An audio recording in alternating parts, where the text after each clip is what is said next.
Ladies and gents, welcome back. If you are looking at the screen, don't worry, it's not a typo.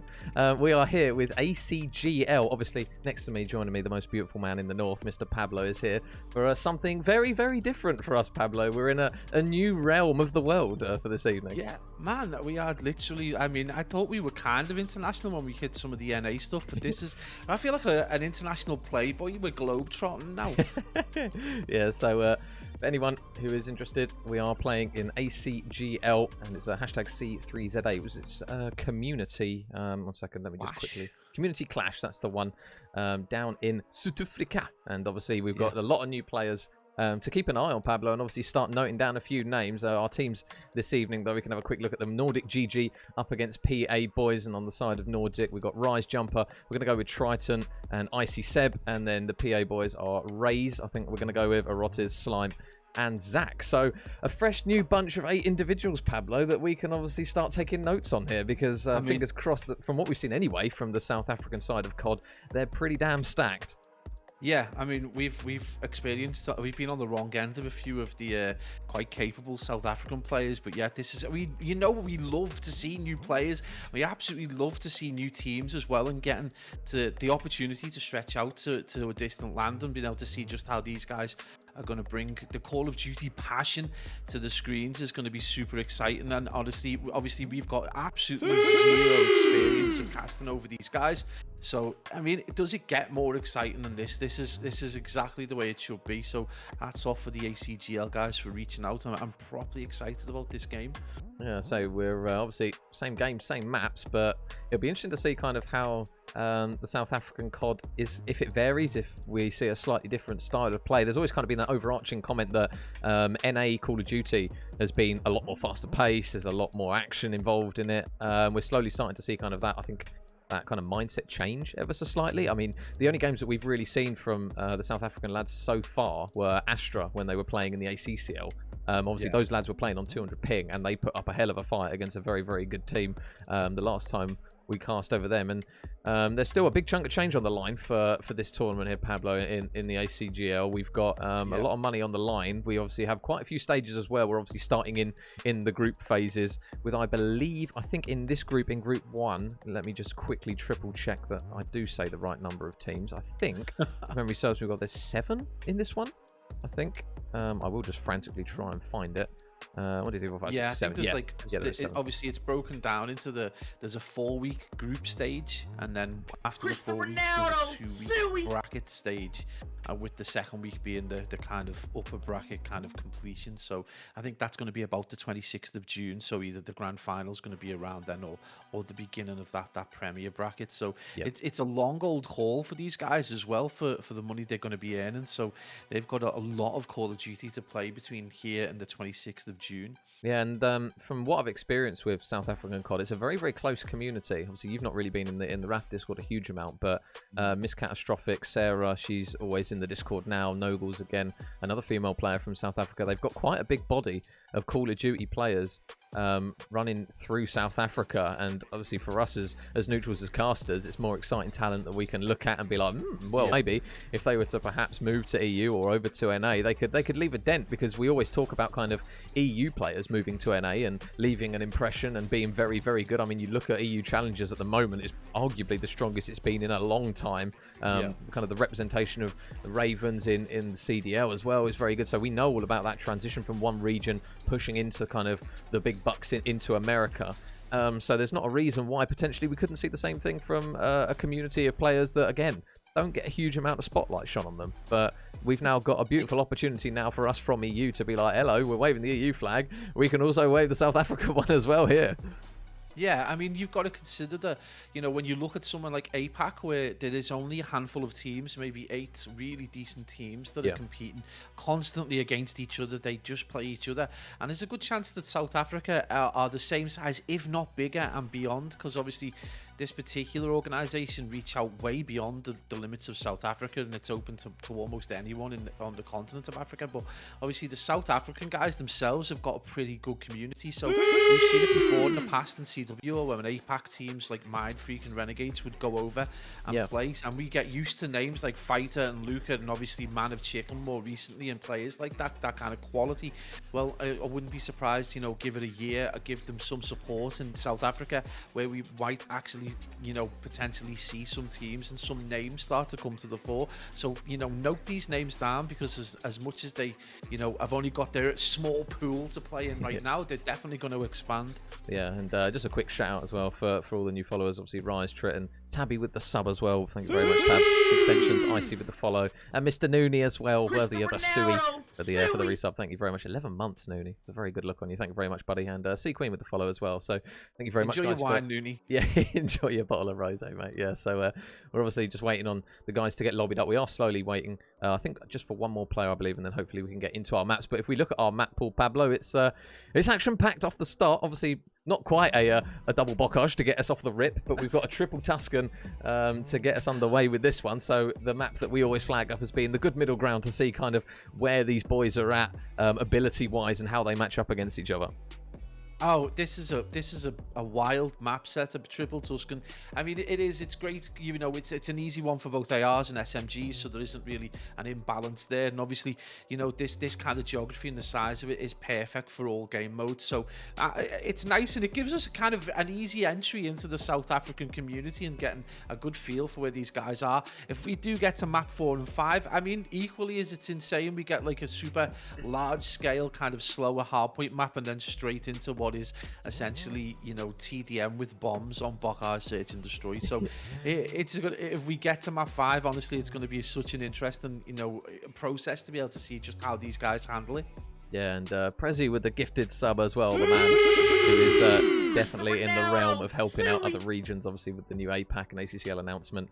He'll probably be keeping an eye on South Africa as well, because obviously ACCL are doing some work with the South African teams, kind of with the crossover tournament. I do believe, if don't shoot me if I have got that terribly wrong, but it's one where, again, opportunities knocking for some of these teams, some of these players. Pablo, 1 second, let me just let the lads know. Yeah, but yeah, we're slowly bringing COD realms closer together. Obviously, people play online all the time, but the tournament organisers like the ACCL, like ACGL, will obviously want to try and make these as interesting, as important as possible, and kind of getting the crossovers between European COD, APAC, South America as well. You've got kind of the LATAM community that is very, very big as well. If we can slowly start to knit them together, you're obviously, all it's going to do is bring good things. Yeah, the only thing that's separating us right now is the limited technology, but if we can get people to lands, and obviously with the kind of the spread of continents, it can be quite expensive endeavor. But obviously, given the support and time that we're starting to see come through for some of the challenger teams that have normally struggled to get to events, we're going to see probably them. I mean, Toronto is probably going to have the most amount of European challenger teams that we've seen in a long time at a LAN. That can be translated easily over to South Africa, and we know the APAC teams are more than willing to go over there, especially the top ones who know that they've got a good shout of being able to at least get a return on their investment and cover their costs and stuff.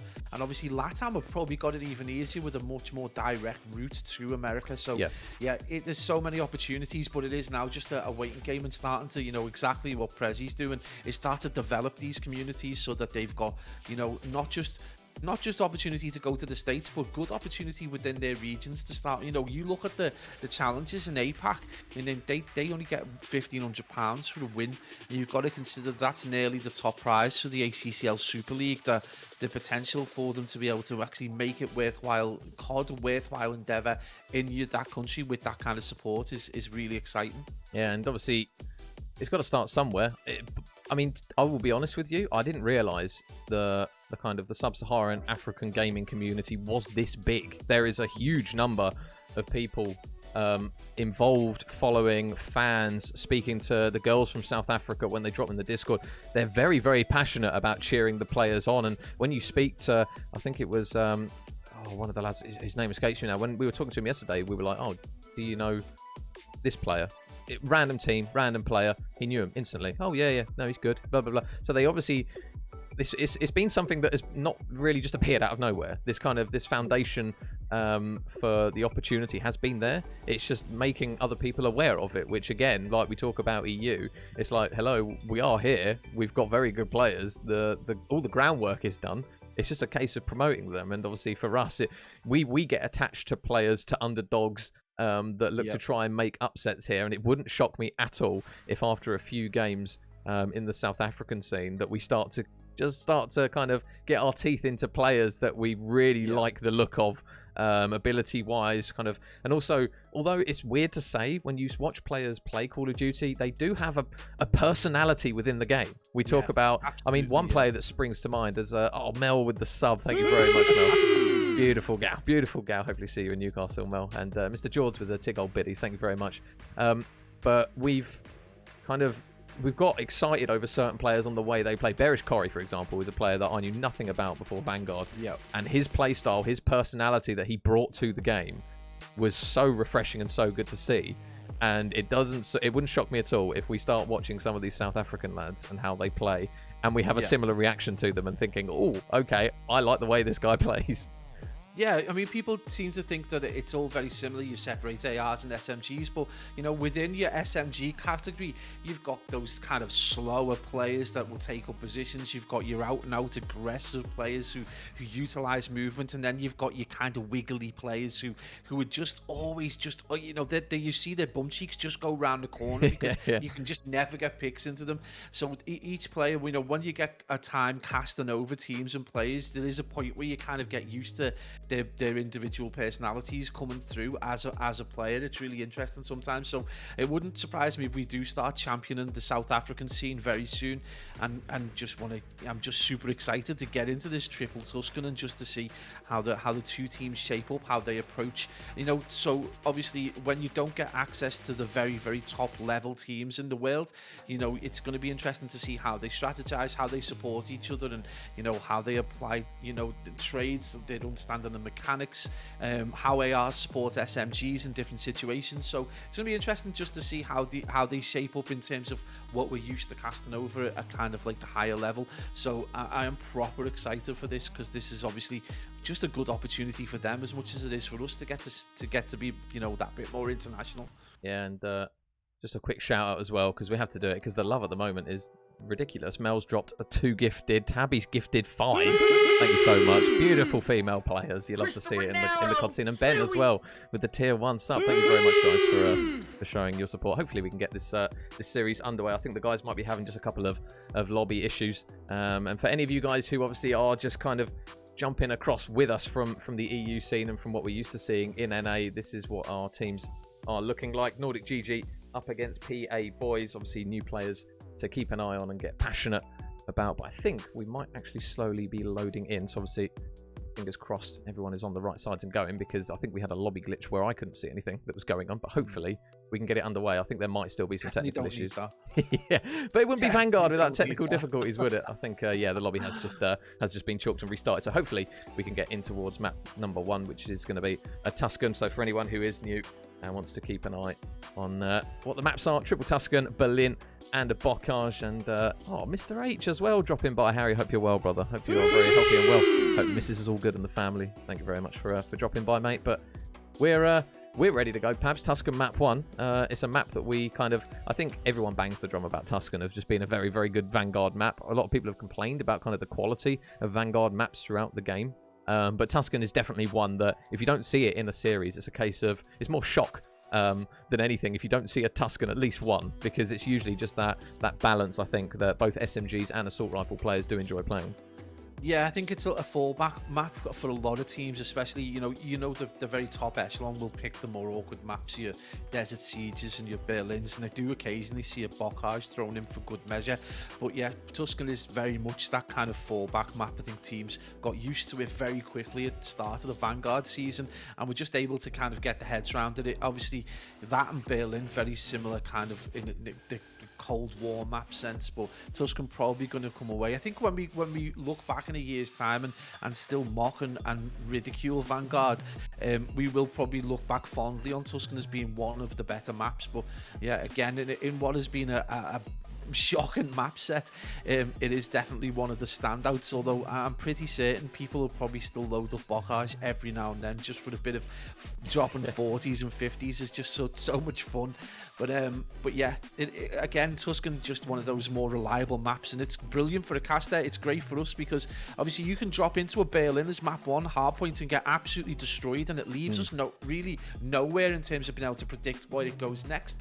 We don't know. We've seen so many turnarounds. We've seen a Berlin 250 to 50, and then the S&D just flips on its head. So Tuscan at least gives us that opportunity to see how the teams shape up in terms of gun skill, in terms of strategy, and overall, because most teams are pretty used to this. It doesn't surprise me that we've seen at least 3 Tuscans, coming into this. It wouldn't surprise me again if we'd have seen a handful of Bocages as well. But yeah, this should be interesting. The end of this game could be super interesting, depending on how the maps go as well, with that kind of such disparity between the maps in Berlin and Bocage. So yeah, I mean, it's going to be interesting either way.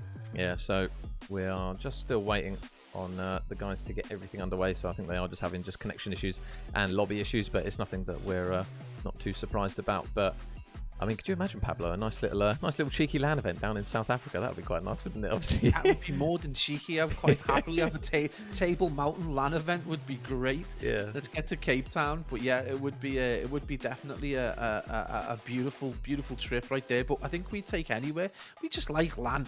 Let's be honest. If it was in Skem, we'd probably go to Skem. Well, I probably would. I don't know. But yeah, it would be interesting either way. But yeah, a cheeky little trip down to South Africa would be beautiful. And no triple Bocages though. Nooney's just dropped another 5 gifted. Thank you so much, Noons. What a handsome man. That wine already. The Man Mountain of and speaking of land, obviously one of the men who is tall enough to hold a floodlight for a football stadium. So thank you very much, Noons, for the gifting. What a gorgeous human being.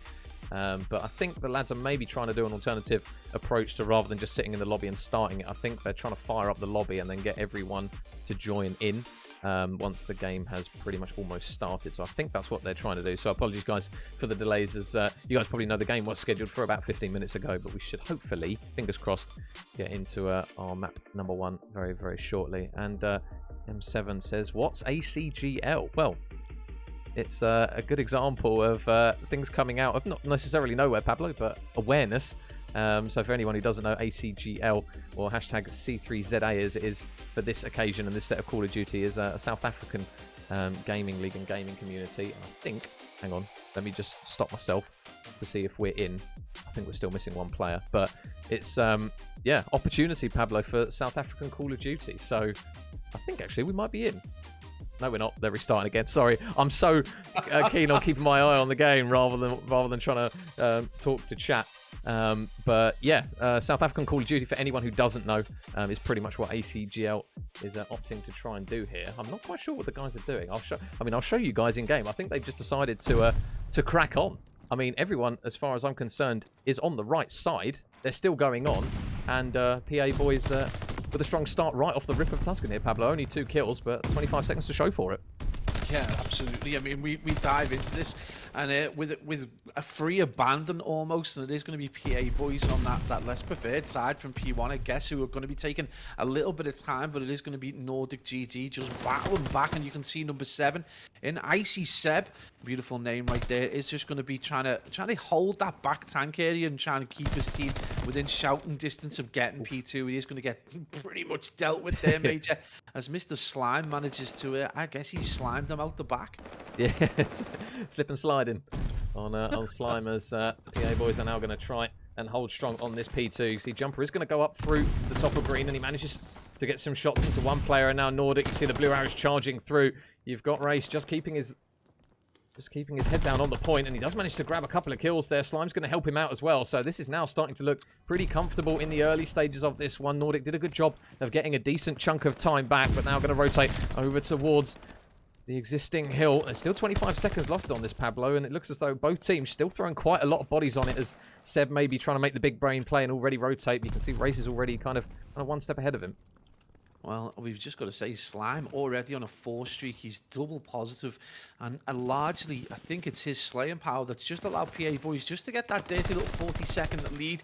And you can see just that coming straight out from Ray's beautiful shot to try and break that. But Jumper is going to be on the water fountain, just trying to give himself a little bit of room and get his team back on from the front. And you can see that stack right there as those blue arrows try and rush out as quickly as possible and give themselves a bit of breathing room. They're going to take down a couple of players, so this is going to be Slime again on the attack, but he gets dealt with, and that's a nice bit of time. Nordic doing well there on what is largely usually a difficult P3 major, something that's been, you know, over the last few weeks in particular, been very contested kill, but they've done quite well on that and brought it back to around 30 seconds. Yeah, and through all this madness, Tritton's got himself close to streaks now. He only needs one more for the glide bomb. There's a couple of players out the front, and I think he just managed to get it with some crisp shots there, courtesy of the auto. And the additional bullets in that gun, all those ARs, very much going to be lord in that decision. And it looks as though Nordic, though, still going to be trailing. That scrap time, though, is going to be important. You can see Razor's already ready to go towards this next hill, and so too are a few of his teammates. Tritton, though, going to go for the reach out. Currently the best performing on the side of Nordic, but he falls. And PA Boys back on the hill once again to push this lead out. Not really one particular team at the moment, Pablo, that look as though they've got an overseeing dominant control so far in this map. No, I mean, between Triton or Triton, depending on how you want to pronounce it, and Slime, they've got two decent slayers. Now, both rocking 10 and 7. You are obviously seeing a little bit more from Triton in terms of time, and whether that comes to the fore, that's going to be huge and major. That's a 4-man wipe right there for the team in blue. So Triton doing absolutely, you know, top work, and everyone really contributing. Obviously, Senior Seb needs to get a little icier right now, 4 and 9. And he has only got 9 seconds, so largely, I think if he can contribute a little bit more, this might make this game just a little bit closer. Right now, PA Boys, though, I mean, across the board, doing really well. They've got Slime and Raze, both rocking double figures, so good play by them. And you've got to say, tippable really from Mr. Raze. 1 minute is on the clock as well, and we're still in P1, first rotation. Yeah, nice work here from Seb. He's going to have tiles control now for a couple of opportunities, maybe for Slime to maybe break his way in. He's just going to keep his head down and wait for reinforcements. You can see the bodies of blue arrows that are just waiting for him. But keep an eye on number 1.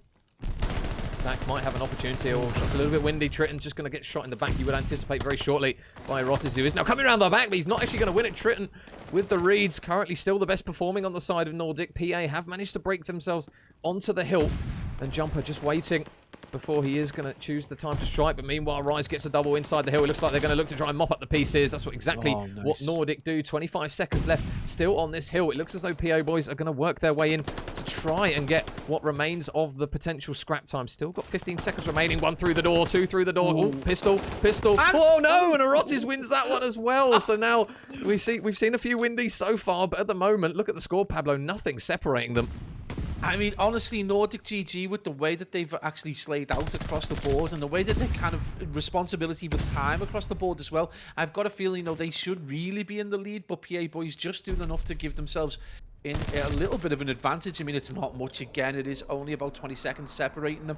But again, you just got to see the glide coming out now from Triton that he earned earlier on. But major across the board from Nordic. Everyone, with the exception potentially of Icy Seb, is playing really, really well. And I think at some point this is going to start to tell, especially if we see the likes of Raze and the likes of Slime start to drop off. Because obviously Erotics now 15 is not where you want to be with only 20 seconds in the hill. They have got good control of P1. They are going to bring this back to a parity. It is going to be 126 to 126, but major again, we're starting to see that kill feed turn blue time and time again, and you can see those red arrows, major, already chalking this hill. So a great hold from Nordic. Yeah, see now if Tritton can make the read. He's been so good so far in the early stages of this hard point. He's going to fly around the corner, shots into one. There's another one, and it will be Arotis that takes him down. He's going to try and push his way out the back, but another blue arrow, this time in the form of Seb, who has managed to work himself back to pretty much even. You can see the combined streak now for the Blues in Nordic, as they now will get shut down just a little bit. Arotis wins another gunfight potentially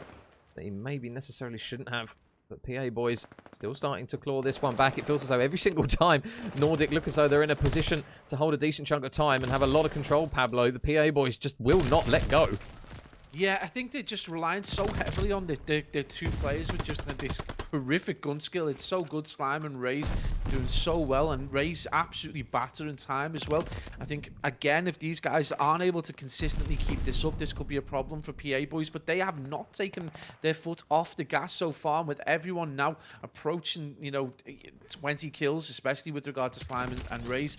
then this is going to be a problem for Nordic, who just haven't really been able to contain them despite their entire team doing reasonably well. They just cannot deal with the power of these two lads, and they've got the kill feed in terms of double kills time and time again, 168 to 148. It just doesn't make sense in terms of the kills, but a 20-second lead it is, and NordicGG still with a job to do on this P3. If they can mirror what they did last time, Major, this is going to continue to be a very close game. Yeah, so still less than 10 seconds now as Nordic get themselves locked in towards P3. You can see Zach out the front, going to try and shoulder this one potentially, but Icy Seb wins another one out the back. PA Boys going to try and punch their way through, potentially from the front again. Nice teamwork as 2 will fall. You can still see, though, they're spawning relatively close. They are going to try and nade the man out the point, which is going to be Rise, who's just trying to keep his head down. But there you go, his head is now gone as Slime manages to grab yet another pick. It's looking like a relatively good opportunity to make the break, but who other than Triton shuts pretty much everyone down. Arot is still fighting for scrap time, but it will offer Nordic, again, a little bit of a lead. Pablo, 10 seconds remaining. A scrap time is going to give them 20 seconds advantage, and it just wouldn't surprise me if we go back to even again.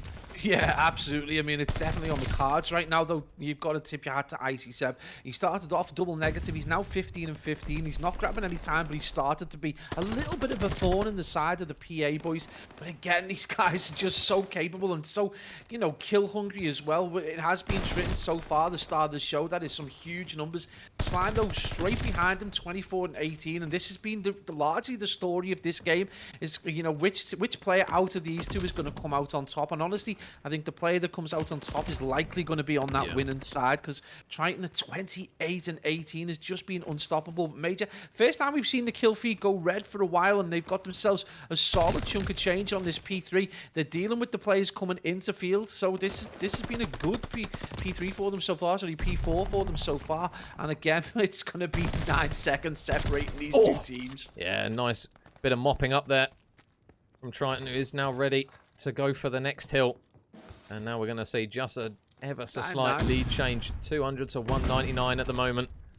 And he knows where these players are coming from. Does spot a few of them. How many can he grab? There's going to be 3 out there. The nade is actually going to grab Slimer, who I think managed to pick it up.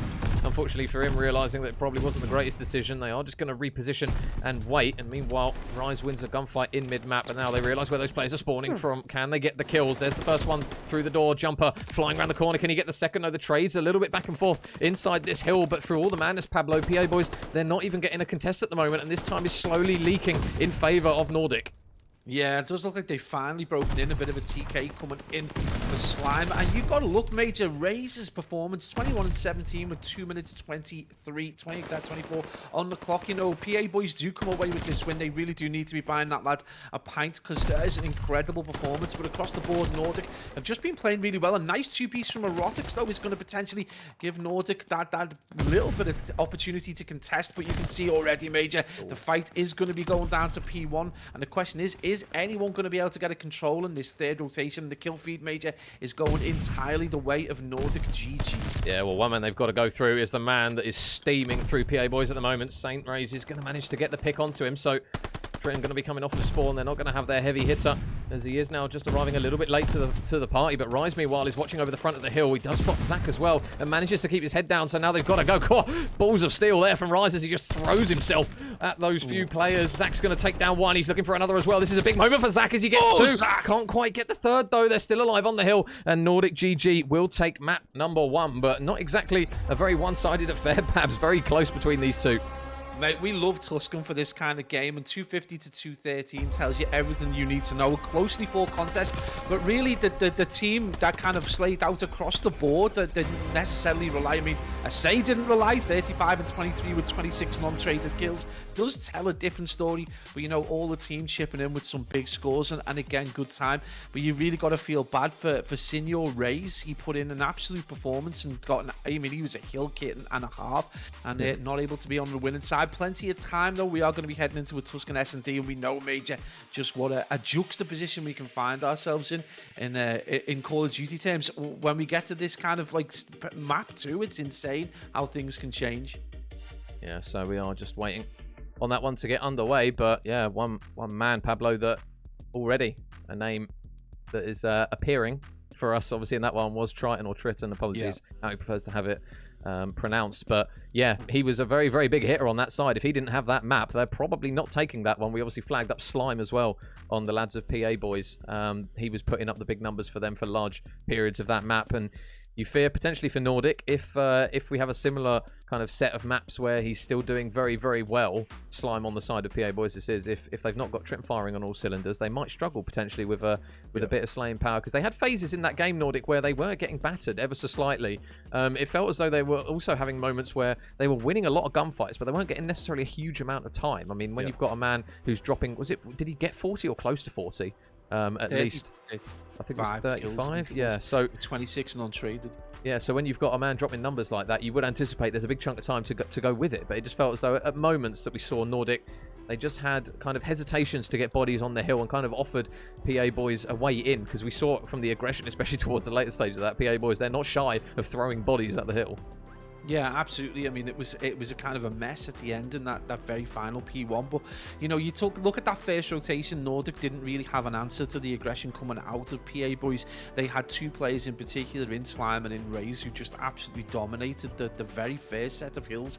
I mean, right the way through to the start of the second rotation. So it's no surprise, you know, that the PA Boys look good. But across the board from Nordic, once they get to the latter stages of that second rotation, we start to see Icy Seb, who was, you know, double pot negative at the end of the first rotation, just start to come good, start to get kills, start to get time, and then obviously Jumper as well started to add into that. So with the rest of the team and Triton absolutely firing, I think Nordic looked good from about the midpoint of that second rotation.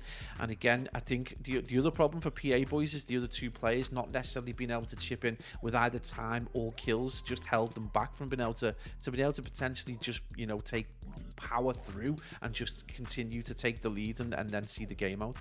Yeah, so 1 second, because the lads are telling me who's on what side, but they haven't picked the side, so I think we might have an issue. Potentially, they jump in the lobby, and obviously I don't know who's on what side and sorting out the overlays. But Search and Destroy, Pabs, a game mode in this particular one where we have it.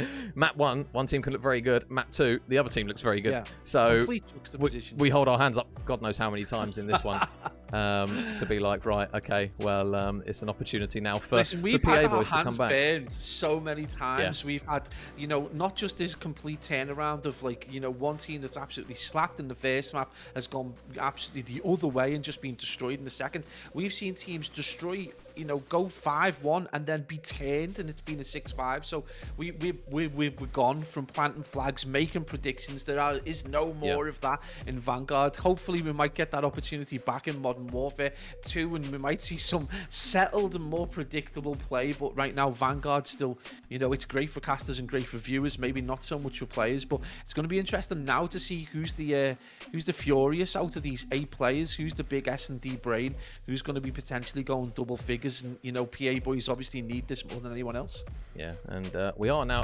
into our game. And apologies, guys, because the colours will be the wrong way around, because the guys joined all on the same side, so I had no way of telling who was going to move to the other side, unfortunately, with the way the overlays work. But blue arrows are going to be the boys of PA, and Nordic going to be on the red arrows on the mini-map. And already, first blood going to go in favour from the boys of Nordic. Rise is just going to wait to try and stick this bomb, and Triton, who other than him, is going to manage to take down a pick. So bomb goes down here for Nordic. Pablo, 2 lives good. It's looking a bit clean, but Erotis is going to have something to say about it.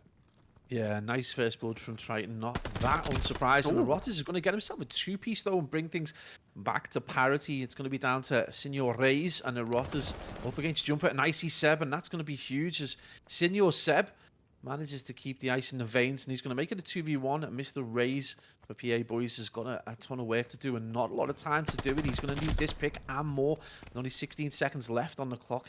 He does go to the AR. He is going to be looking for that play. But he realizes he's going to have the speculative shots over towards top fire, and he's going to get taken down. PA Boys with a pretty simple win in the end. Other way around. But it wasn't looking good. Oh, wait, Nordic again? Oh, yeah. I'm so confused. Yeah. So, yeah, it is going to be Jumper with the kill in the end. So, Nordic looking good, though, but again, a little bit shaky towards the middle part of that map. Yeah, so apologies, guys, for the name. You'll see the names in-game.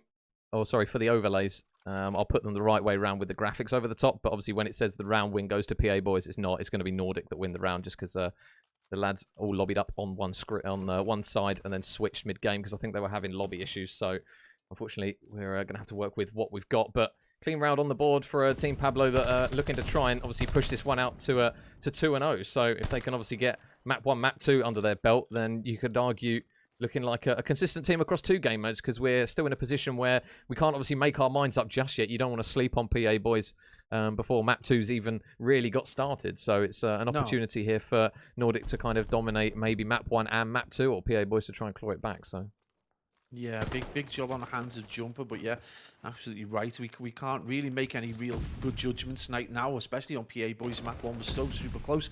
Triton again was going to get that first blood, and again looking to be that kill leader in the lobby, but huge plays. We do see a 3-man wipe there. Nordic Major looking very strong at the minute. And don't forget, guys, PA boys is actually NordicGG for this round. Yeah, so again, the man on your screen doing the damage. Triton at the moment is looking like a very solid player on the boys of Nordic. So we now go into round number 3 with Nordic with a 2-round cushion. We'll see what they decide to try and do on this attacking round. Whether they try and maybe mix it up and go for a quick B push. The boys of PA, boys Pablo, they tried something a little bit different to work it over towards B, but there was just, it felt as though a little bit of hesitation before trying to push through, which kind of gave an opportunity for the lads of Nordic just to try and get their feet kind of stuck in the ground and not really allow them any power positions, already got any kind of control of the map. As there's another one for Triton as he's just chewing through players at this point. I mean, it's going to be so difficult to just not be on Triton's point of view, because right now he's on for the ace. He's on a 5 streak, and he is just literally unstoppable. 6-1. I don't even get to respond to your comment, Major, but yeah, I mean, they tried to go hard in that second round. It didn't work well, and a little bit too cautious, but they've got to get through this man machine of Triton, and he is absolutely, I mean, you talk about being put in the blender right now. Well, PA boys are definitely being blended, and Triton is about to take them as his, daily protein shake, because unbelievable performance so far, and a 5 streak, and look at the streaks across the board, mate. Yeah, combining for 9 now on NordicGG. So now PA boys got to be careful, because every time it feels like they run into this man, they just get their heads ripped off as there's yet another kill. They are cutting down players as Rise gets 2 for himself, and now all of a sudden Slime is the last man up. We asked a couple of questions of these boys, Pablo, in Search and Destroy after seeing a fairly solid respawn, but I'll tell you what, they look even better in the Search. Oh my days, that is a dominant performance. That is map control. That is an example of good gun skill, a good snap as well. We saw Triton with an amazing first shot. He snapped straight onto the second player, then the rest of the team flank, and they take control of what has been kind of a very cautious, kind of static PA boys right now. This is a completely different side than the one we saw in Hardpoint. Definitely enjoyed respawn. And right now, Major, they're totaling 4 kills in 4 rounds. Yeah, they are looking very strong. 13 in a row without an answer. So Zach is still waiting for his first one of the Search. Erotis is going to manage to get himself up to middle map, but they just need to try and find themselves a pick here, as I think Erotis might be stuck in between a rock and a hard place. He's going to manage to just slip away. So still waiting for that first blood, as he is going to back up. And now this man on your screen, one away from a glide bomb. Rise is going to get first blood again, so another kill means that him and Triton are now in a position to potentially get streaks. And Zach's done well to stay alive. He will just manage to slither away. Yeah, just a nick of time. But when you've got 2 players close to glide bombs, Pabs, you've got to be so careful not to feed them. Oh, I mean, this is going to be so difficult for them. I mean, they only need a couple of bullets into one, and a glide bomb is enough to deal with, but 2 glide bombs. Triton gets his. The question is, Rise has got his, mate. This has been a massacre. Oh man, yeah, this is getting brutal now. They are absolutely chewing through PA boys at the moment. Are Nordic, as mentioned, guys. Although it says PA boys are taking the rounds, it is not Nordic at the moment. They are really putting them to the sword. And now with 2 glide bombs, we might see a bit of South African glide bomb action 2 in 1 round potentially here, Pablo, because I would anticipate that these boys want to try and get it done in this round. And I mean, Triton, Rise, and Jumper, they are now combining for 17 between the 3 of them. So this might come down to a very explosive end. Yeah, I think you're going to potentially... I mean, what would be more kind of rude would be to not use them and just 4-piece them. So, I mean, it wouldn't surprise me if you don't even see the glides come out. They just decide to just to not use them and just try and get the 4-piece. So you see the the glide. first. It's going to make me eat my words, and the Run. glide is going to force the boys from Run. PA boys. That's a long jog that you've got there, Mr. Slime, and you're going to find yourself in control pretty early on. Oh man, here it comes. There's another one. Zach, sorry buddy, off you go. There's another kill that comes courtesy of the glide bomb. They've done exactly what we predicted they will. And now 19 combined on the side of Nordic. Triton is just waiting for those blue arrows to inevitably push through here. Erotis and Saint now stuck in a 2 versus 4. They are locked in here at the moment, are Nordic. And they're going to want to try and get this run. Erotis slow peek in the corner. I'll tell you what though, his time to kill wasn't short at all. There's another one, 9 in a row now for Triton. And is Saint going to be the 10th here? Surely he's not going to do the same thing. He is. And that is going to be the map for the boys of NordicGG. Jesus. I don't know what happened at the end there. That is the girl going down into the basement with the flashlight in the horror film right there. Like, why is he peeking? Why is he peeking? Probably the most accurate player in the game. To just feed him his 11th kill and 9th, 10 streak in an S&D, 9 non-traded kills, 11 and 1 in a lobby with a player who's gone 9 and 1 and got a glide as well. That's a dominant performance from Nordic, looking very, very good. And I kind of feel bad for PA boys heading into this Tuscan control. Yeah, this is looking brutal now. I didn't anticipate the search would be that one-sided, but it was. So my goodness, we now go into Tuscan control, Pablo, where PA boys have pretty much, they've got to kind of pull their finger out with this one now. It's a case of they did well in map 1, but my god, map 2 was so one-sided now that they need such a big regain. It's really difficult to pull a map, but kind of like a game apart as well, like that. When it's so one-sided, you've got 2 players just completely dominant. You've got a team that kind of making a number of kind of like suspect plays, a little too cautious. They get super aggressive over towards B and then just stop at P5, and it's like, you've got to complete that aggression. You've got to take the team by surprise, try and get your trades. That's the whole point of that rush to B. You can't really afford to play cautious and allow a player to get that information and then allow his team to transition. So from that game 2, that round 2, it was always looking a bit suspect. When they tried to get aggressive, then they just did it in the most exposed way possible. Just running into that A field is just insane. You need to get control of your areas, and if you're going to be aggressive, it's got to be done in a kind of much more formatted way. So again, just left themselves open, and that was the start of the streaks for both Rise and obviously Triton. So it just started to slip away, and then obviously just silly mistakes and small foolish plays like the one we saw at the end, where you've got to play in a 1v4. It's a no-win situation, but why is he peeking a player who is just so well set up to get that kill? So a couple of simple mistakes, the PA boys, and if you're going to take a positive away from this game so far, is they've got a lot that they can take away in VOD and go, we did this wrong, we can probably work on this. Yeah, and just for anyone who has joined in and saw PA boys win on the scoreboard and then see it's 2-0 to Nordic. I believe one of the lads, maybe a couple of them, are having issues with connectivity, so they're having to load up the map and then swap the teams or move the players around after. So for us, it's a little bit tricky to try and anticipate who is going on what side. Hopefully this time, though, they will be the right way around, because obviously we have no way of tweaking it mid-game. But the overlays on your screen will always be right. It's just necessarily whether the colours match up with stuff on the mini-map. And obviously at the end, if they are the wrong way around, then we'll have an issue of it will say one team will win, but it won't. It will be the other one, which makes our life a hell of a lot easier. But going into map 3, Pab's control. Anyone on the side of PA boys that you're looking to try and really pull this team through this one? Obviously, Slime, very good in map 1. He's probably the go-to man that you're thinking, right, okay, get this one done. Rays as well. I think Slime and Rays both need to have a map 1 performance in this map 3, and then obviously you've got to look. Then you've got to have a really long look at Zach and Erotas, potentially just trying to come in, at least stay, don't go too negative, try and stay as even as possible, play your life a little bit better. And again, no, this is just going to come down to their reads. Are they going to be set up well in defense on A? Are they going to be able to transition well to B for defense? Or are they going to get dominated again? Triton's a very accurate and fast player. We can see that already.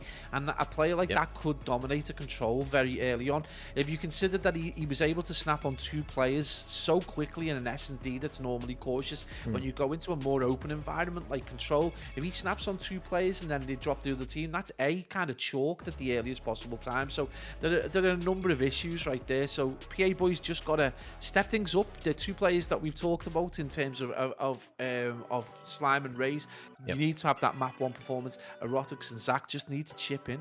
Yeah, and for anyone who is just jumping on board with us, these are currently the teams playing at the moment. NordicGG consisting of Rise, Jumper, Triton, and IC7. PA Boys consisting of Rays, Erotas, Slime, and Zach. And it's a position, Pablo. I mean, I don't know for yourself if you're thinking the same thing, but Nordic, obviously, Triton seems to be kind of that outlier in a player. He definitely seems to have that little bit more in terms of mechanical gun skill, especially from what we've seen, to be able to snap onto players. And when you've got kind of a bit of a mismatch of teams and abilities, as you can come to see in some of these tournaments, where you have some teams who have kind of been there, done it, been around the block and back and won some of these, and you've got new teams that are coming through where you can pick out 1 or 2 players that obviously seem to be just that little bit above. A lot of these teams, I would assume, the bulk of them are formed through players who are either friends in real life, or they've just built themselves like relationships through playing pubs or through other games.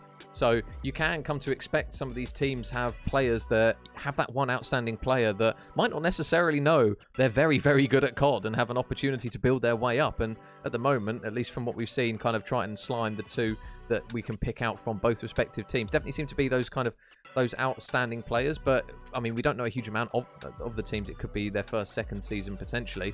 But you would anticipate with more reps under their belt, these players are only going to get better anyways. We're so used to seeing kind of a young age COD community that we've seen players, I mean, coming from Cold War when we casted into Vanguard now. I mean, you think of Felix as the first player who springs to mind of players who have, Higgy as well, Kez, all of those kind of players that kind of came out of nowhere. We didn't really know much about them. We saw them, thought, oh, okay, these boys are pretty damn good. And then we see them now in Challengers making a dent. So opportunity knocks really for these lads at any level, regardless of region, regardless of kind of the tournament that's being organised, as long as it's got a spotlight shone on it, which benefits kind of us and being able to predict kind of some players that are going to be very good to keep an eye on. It's kind of win-win, really.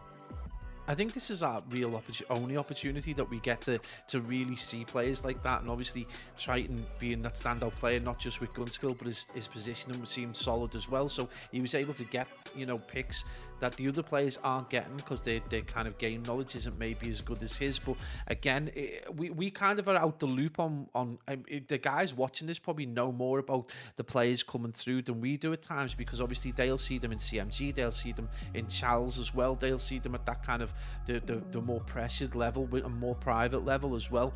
So sometimes we miss out on those players until they get into a team and start to play in the focused tournaments that we cover. So it's nice to see to player like Triton and like Slime who have got that kind of clearly got a good ability, and it'd be nice to see. It would be great to see these kind of players transition and see if they can play at least in that kind of Super League level over towards the ACCL and Div 1, and just see how that fares for them. Obviously technically it makes it very difficult because the ping's just going to be otherworldly as we've experienced, but I mean right now this is a great opportunity for them to start to see potentially, especially if they can get involved with the ACCL and the league structure a little bit more, how they might change their teams up, and we might start to see the likes of Triton, the likes of Slime and that start to think, well, maybe we should all be on the same team, and we're going to see that kind of roster moves that we see across the board in the ACCL and beyond. Yeah, I was going to say we're very, very much accustomed in COD Challengers on NA and EU seeing kind of this team switcheroo almost in Challengers. And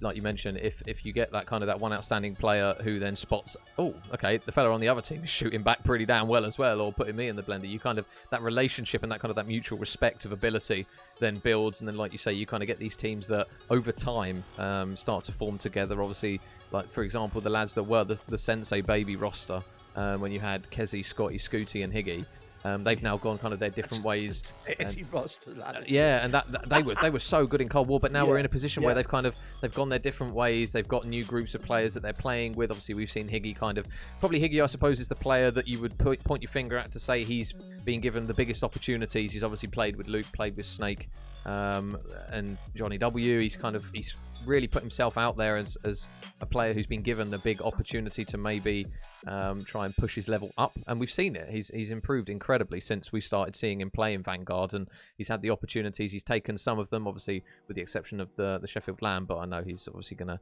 come back better after that one. But again, so it's not going to be any different from region to region with kind of the way these teams work and the way the rosters form. You just always get that kind of that attraction. Good players will attract other good players naturally within the scene. And it's one where, although it might be kind of a bit of a microcosm within South Africa due to ping and obviously the way the Challengers works with EU and NA, you kind of get these groups forming within the regions. But if one player really does knock on the door hard enough and show themselves as being a potential player for an opportunity, I mean, we've seen kind of what Prezi has done with the likes of Nixa and ACCL, kind of bridging that gap to Europe. Who knows? Further down the line, we might end up with a position where Prezi's knocking on someone's door from South Africa and saying, hey, do you want to come over here and play Call of Duty in EU? We've got a team that's knocking on the door for Challengers and trying to push their way into the CDL. So it's not easy, but it's not impossible. No, not at all, and it's got to start somewhere. So this is the perfect kind of proving ground. And the other thing to consider is that obviously, while there isn't like an enormous amount of money in terms of prize money for the South African guys, once they start getting involved with the ACCL and once they start getting involved and the opportunity to win bigger prizes, that's going to draw a larger pool of talent to the game as well as a whole. Yeah. And they're going to Triton might become the focal point and could be the player that people go, right, we need to be as good as that. We need a team that can play.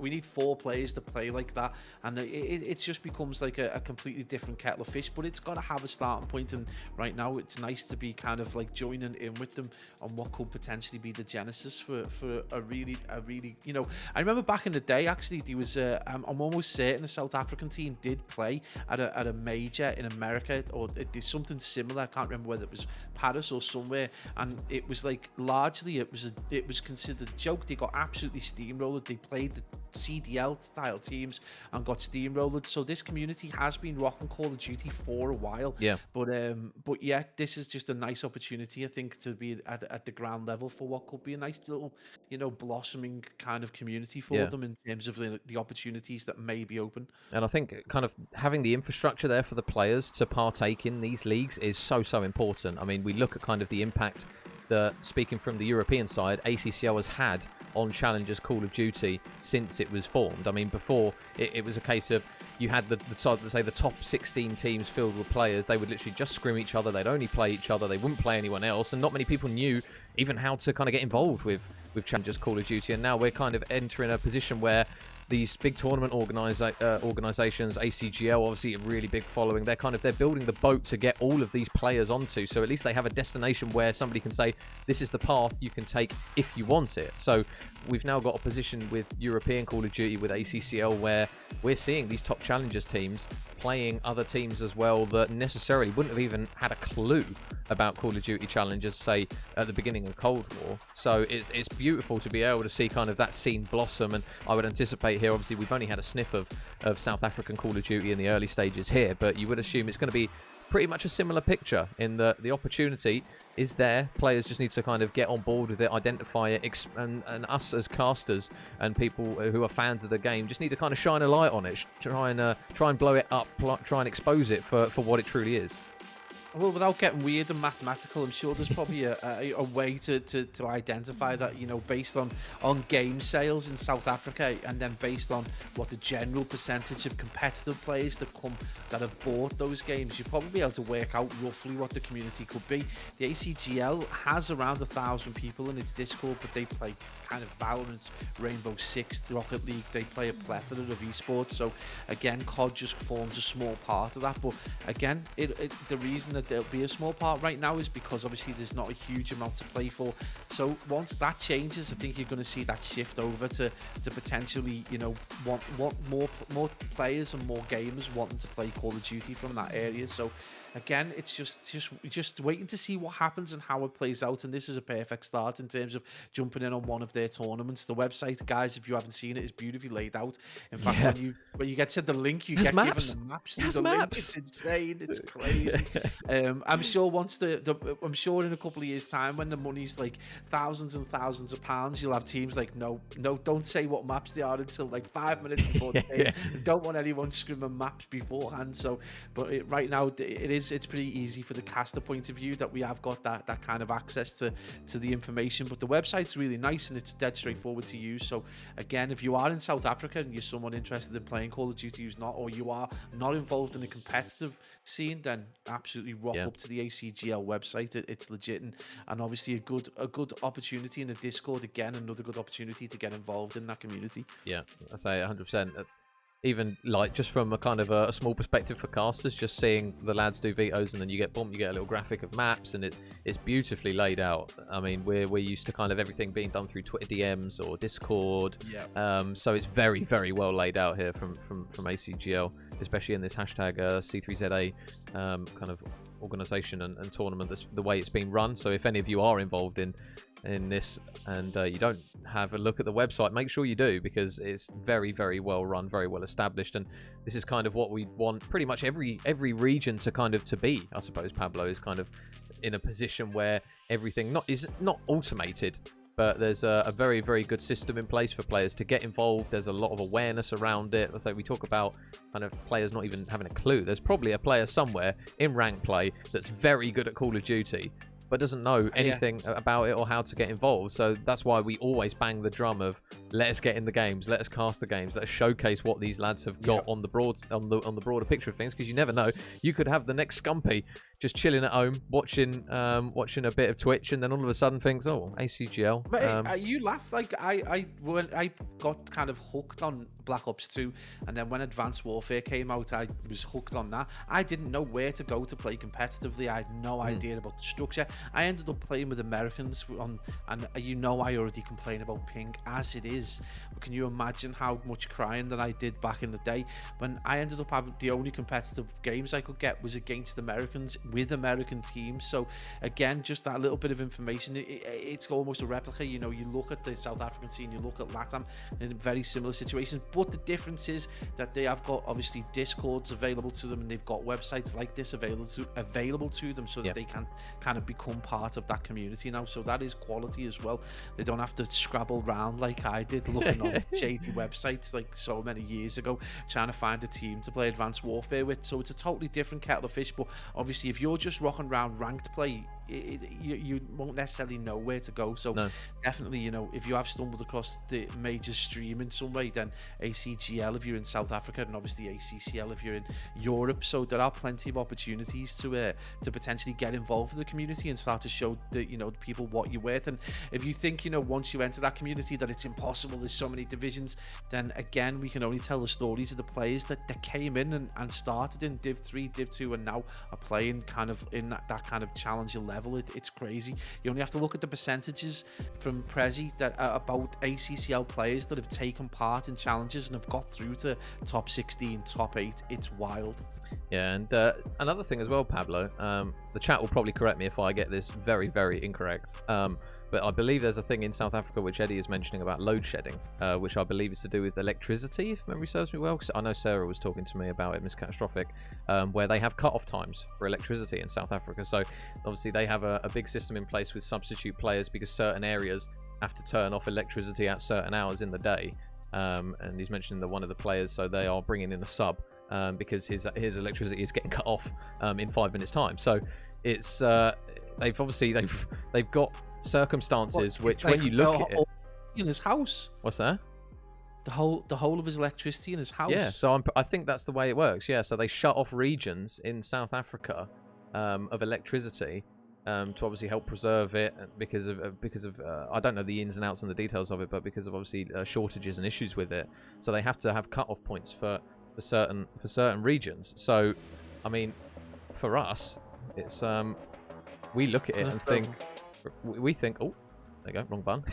we look at it and we kind of take these things for granted, but it shows the passion that these guys have got, because they are still persisting in playing in competitive Call of Duty with those issues, which is really, really it's really heartwarming, actually, when you think about it, that players are putting this much effort into just trying to get involved. They've got a system in place, and the thing is, they've been able to just, you think about it, if someone cuts our lecky off, we're done for the night. Their guy's got his lecky cut off, and they've got a sub straight in. Like, that's normal. You should see Twitter. You should see Twitter, right? when Snapchat dies. It goes mental, doesn't it, over here? We've seen God knows how many people on Twitter moaning about when Snapchat's down or the Wi-Fi goes down. So the fact that these guys are obviously playing in these circumstances, which aren't ideal, is absolutely well, there you go. Tell you what, he's been brilliant, but that... Titan's let him just go off as well. I think someone's just turned the power off to his controller because he's just flung himself off the map. Well, map 3's underway. South Africa bringing in the kind of right angles there, because that is throwing me for a curve. But it's really good that they've got an immediate response to a problem like that, and it's good to see them back in the game already, because getting electricity kind of cut off would have just ended our night. So hats off to the boys. And it's good to see them back on form, despite Triton's early kind of like foray off the map. He's 3-1, and you know, unsurprisingly, the kill leader in the lobby so far. PA boys with a lot of work to do already, 2 in deficit, so there's going to be problems. We are going to see a Rotis get onto the hill, and Triton with some uncharacteristic shots missed there, and he gets dealt with over towards Church and Major. That is a beautiful kill feed if you're a PA boy fan. And who other than Slime, who manages to get those picks. He's been the man who's kind of been going back and forth with Triton for kind of that standout MVP award. And he is now going to work his way around the back here. You can see, though, Jumper is just going to be holding that heady, which is so difficult to shift players on. He is just going to wide peek it, and Jumper is going to get a couple of kills. And meanwhile, though, Triton just trying to mop up a few pieces. Jay, who has just subbed in, is now going to be out the back, and he's going to be subbing in for Zach, I do believe. So, out the back of back tank here, 4 in a row. Looking pretty good at the moment, Pabs. They got the A point done, but we know how difficult this B point is. But if Jay can work some magic in the back, it is doable. Yeah, absolutely. I mean, Jay's got to go huge here, though. He does need to lock down this back area if he's going to have any opportunity, and his team do largely get cut down. So, again, just relying on the fact that I don't think anyone's counting. It is going to be number 5, though, in Triton, who's a little bit suspicious of a player out the back, and Jay's probably going to get introduced to that. He does manage to get the pick, so potentially being able to keep Triton quiet could be a great opportunity for the team in red. It is a largely well set up NordicGG they're about to interlope into, and already Rise is going to put them to the cosh as he drops. Rot is trying in Church right now, and that's a worrying sign. He potentially got the opportunity to get picks, and he's going to get dealt with again, Major. So right now, nice plays by PA boys. 13 and 15 deficit right now. Yeah, and Triton is just going to spawn up in towards that back tank side. Again, he's got another sneaking suspicion that someone's out here. He does see the end of the gun there from Saint, but they are going to get on the point. And now you can see Seb's going to go for the chow. He's not going to win his engagement, so Arot is just keeping his head down, letting his teammates do the work around him, while that tick slowly comes through off the top rope. Though as Jumper cleans out one, he's got to be careful, though. 5 in a row is now going to see him just 2 kills short of a glide bomb. And they've still got Saint in the back here, so they're going to have to try and sniff him out. Is Jumper going to check this? He's right underneath him. He's not going to be able to see him. Saint gets one. The trades come through, though, for the lads in blue. And with 25 seconds left on the board, these boys have got to go quickly. But there's 1 kill on the board. Slime with a quick trade. They look as though they're ready to be locked in here, Pablo, to get this one done. They do lead by 3 lives as well. So PA boys, they've got one last go at this. Yeah, under the caution, that door is not going to help Slime in terms of holding that aim assist, and it is going to be the boys in red trying to push through, but Rise is going to be there. He gets traded out by Slime, but it's going to be Senior Seb with the kills and a 3-piece to boot as he drops 75% of PA boys and NordicGG. Predictable defensive win, you might say, but PA boys looked good, and it almost harked back to that game 1 hardpoint where they did kind of go toe-to-toe. Maybe S&D Major is the outlier in this series. Yeah, say it looked pretty close in that map 1. Map 2 was obviously a complete blowout. If you guys did miss the first 2 maps, it finished 250 to 213 for Nordic in map 1, and then they won the search 6-0 in an absolutely emphatic style. So we now go into map 3 in round 2, and Seb manages to, I think, spot that other man. Additional in the Rot is down just below him. Is he going to spot him? Yes, he is. 7 in a row for Seb. Really good work. And now glide bomb ready to be used, Pablo, and you can already see number 6 on the minimap, Jumper, just looking to try and push through and maybe get some magic working at B. Ooh. Yeah, absolutely. I mean, this is the thing, Nordic still looking very strong on the kill front, and that from Rise as well. And we talked about how good Triton has been and how good Rise has been, but again, when you've got Icy Seb, a player who was struggling in that first game, 13 and 5 on an 8 streak, already gliding the back pocket, then you know full well that this team in Nordic are doing very well. And right now, everyone on PA boys, with the exception of Senior Slime, Just on the struggle bus, I mean, Rotis really does need to get into this game as quickly as possible. 2 and 10. I mean, he's got the keys and he is driving around Tuscan, picking up players on his bus. But right now, it is going to be Jumper in the back here. And again, that one tick over to B could prove fatal for PA boys if we do even get to a round 5. But right now, Major, I think we're a long way potentially from that being the case. Oh, and Triton goes for the chow and manages to win that gunfight. No surprise as Jumper still doing well himself. 11 and 5, looking for the 12th. Is he going to drop down onto the man, onto Orotis? Yes, he is. So now Jumper slowly starting to gather some momentum himself. They have only got the 1 tick at A, but you can see the 2 players over at B, though. Seb, big gunfight. Erotis needs to go huge here. Seb with a trade. His 14th. There's his 15th. Putting bullets into the back of his teammate as well. He's shooting everything that moves. There's now another chow comes through, and Seb and Jumper making light work of these players. The B point now slowly starting to come through. It's looking dangerous if you're a PA Boys fan, as Seb is still alive on the point. Pistol out, but a big kill from Erotis does just stop the rot. They do breathe a sigh of relief, but the second tick has come through, Pablo, and you can see kind of the opportunity for these lads to now get set up on the A point and maybe get some more progression here. Yeah, big job right now for Triton. He is going to need to go huge. That's a huge kill from Raze, though, because right now, 30 seconds, and they haven't got any point. There's still 1 required at B, and they need 2 at A. If they do get these points, though, 11 lives to 11, despite the absolute furore of kills from Icy Seb and Rise, they're still equal in lives, which is an insane performance when you consider how good Saints and how good Slime have been against some brilliant timing right there. It is going to be Saints Raze trying to push through. He changes the MP40, but Raze is going to be there to deal with him. So Nordic with a bit of progression going down. Only 19 seconds though, Major, to get this final tick. And Big J is going to come in with the gun and potentially look to clear this out. And it is going to be Triton starting to bring up some kills. Major, he's 10 and 13 in this control though. Yeah, so it's a slow map by his standards from what we've seen, even in just the first series we've ever cast over him, but there's a good bit of work to manage to keep his head down. And now 3 lives remaining here for PA Boys. That A point is now complete. There's going to be a big gunfight out the back here for Erotis, potentially. You can see that Jumper is just going to tuck himself away in the corner, just waiting for him to maybe make the chow. They're just going to regroup here, and now the green light to get on the point here. Saint's going to have a lot of work. There's 1, takes down 1. That's a big kill. Now when are they going to strike? Can they manage to lure Erotis out? Yes, they can, and Jumper and Triton both get kills. It's all on Jay. He's got to go absolutely huge in the back here. The shots, though, a little bit wayward. They're getting the progression on the B point, and that quadruple stack is going to make it inevitable, and another round on the board for Nordic. Nordic doing very, very well in the end, and again, they're just his gun skill and their kind of mobility as well. At times, you see Jumper just around the map. I mean, his movement is on point, and he's getting those numbers. Right now, he is 15 and 8, nearly double positive, so huge plays. In terms of picking up the slack, the Tritons decided to looks like he's put his pad down, despite being on a 4 streak.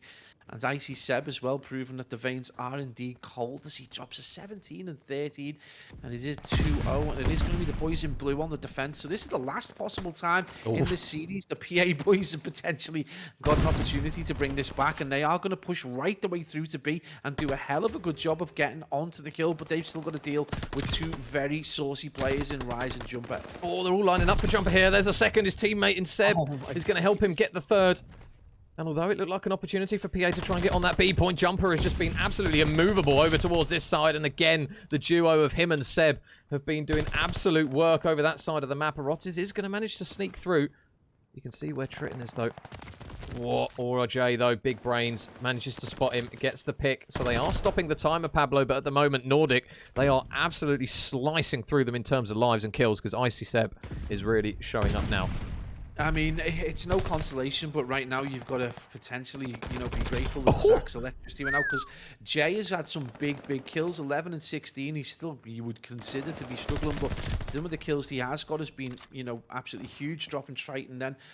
It is going to be Jay over towards this B point, trying to capture it. He is going to have those blue arrows, though, start that pincer movement all the way around.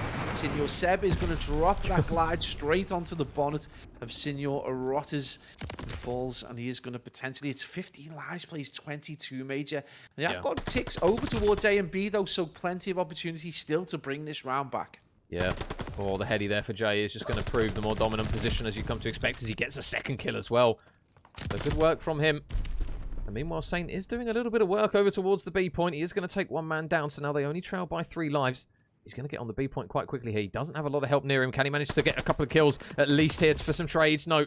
Jumper's going to manage to collide every single bullet with him and make him pay just for a little bit of eagerness. You can see the red arrows, though, of PA boys just waiting for the right time to push, and they do manage to take Rise out the back. Another glide bomb coming through here, this time courtesy of Saint, and he's going to take Seb down. So now opportunity to get on the point. On they go, but who's going to be here? It's going to be Triton. Erotis is just going to go round and round with him potentially. It's going to be Jumper that gets the pick, as a couple more players are going to get spotted. Rise with one. They're looking to try and clear out every single remaining player. That's exactly what they do, and that life count, Pablo, being pushed out once again.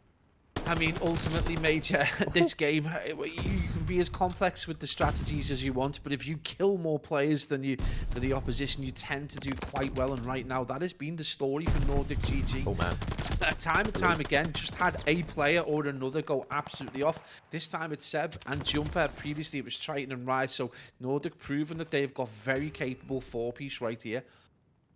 Oh, Jumper. He's got a few players right underneath him.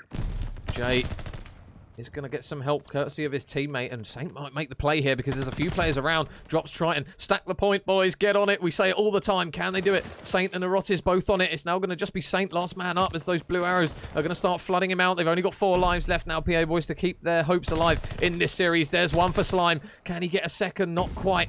He is going to, however, just reduce that deficit down, but they've only got 25 seconds to work with here. Can Jay make the play? The sub comes through. No, he can't do it. He's going to get taken down. Slime with a pick, though. On the point goes Erotis, and that's a big gunfight win. He now stops the time. They've got an opportunity to potentially try and stack this as another kill, but Rise gets another couple, and now it's all on Slime. Can he stay alive? No, he can't. Nordic, kind of true to form from what we've seen, Pablo. Strong in map 2, strong in map 3, and they will now take the series 3-0. Yeah, Viking spirit coming through for the South African team, who slayed out heavily the whole series. Probably one of the most dominant S&D performances we've seen in a long time. But again, Hardpoint was so close, but Tuscan, they just seemed to power through and have that extra 20%, you would say, almost. Yeah. At times it was men versus boys, but a lot of positive to take away for PA boys. That was a very tight Tuscan hardpoint, and you know, some of the players, they're definitely capable in terms of their gun skill. Strategy, though, just fell apart. Tuscan S&D was definitely, you know, a very much more experienced side. Seemed to be just completely dominant, and Triton going on that 11 spree, and just an unreal performance, and rounds off with a control that was, again, just superbly dominant. Yeah, so good work there from the guys of NordicGG. They will come out with a 3-0 courtesy of Tuscan across the board. So good work there from those lads. And GG's there to PA boys. Obviously, they had little shining lights within the series, but they weren't quite able to do enough to get it over the line. And subsequently, they will drop the series 3-0. But that is going to be it from myself and Pablo for this evening. I will just double check to see, because I think Jacko is doing another game, but I don't think he's currently live. If he is, we'll obviously keep the South African passion going and try and drop him a raid. I don't think he is currently, no. So we are just going to stop the stream there, guys. Thank you very much for tuning in. Obviously, the new realm of South Africa, producing more Call of Duty talent day by day. And obviously, it's an absolute pleasure to be involved here with ACGL and hashtag C3ZA to keep an eye on these lads and how they progress throughout this tournament. But thank you very much for everyone who's tuned in, new and old. Obviously, I've been keeping an eye on the new follows as well. Thank you very much for all the newbies dropping by the stream and showing the love, and obviously all the absolutely beautiful human beings dropping subs as well. You are very much appreciated. But that is going to be it from myself and Pablo this evening, guys. We should be coming back hopefully sooner rather than later with some more ACGL action, and obviously ACCL, our bread and butter for what we know. But that is going to be it from myself and Pabs, guys. Thank you very much for tuning in, and we will see you guys in the next one.